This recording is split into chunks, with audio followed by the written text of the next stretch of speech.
अस्सलाम वालेकुम जी। सान भाई आए ने साड़ी वीडियो देख के कि असी बॉन्ड स्टाइल का इस्तेमाल कर रहे हैं और इन्होंने तैयार किया है ICI का ग्लोबल टाइल बॉन्ड, बहुत अच्छा।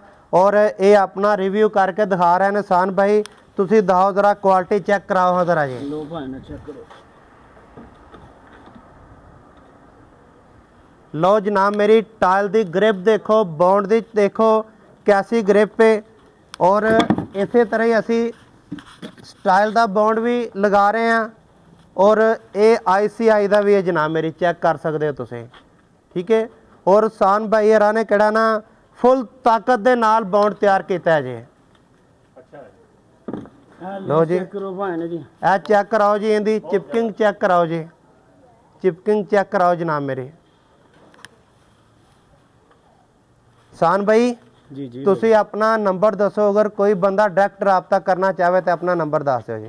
0301 640 2749। एहसान अली नाम है मेरा। बाकी इन्ह नंबर मैंशन कर देंगे। ओके।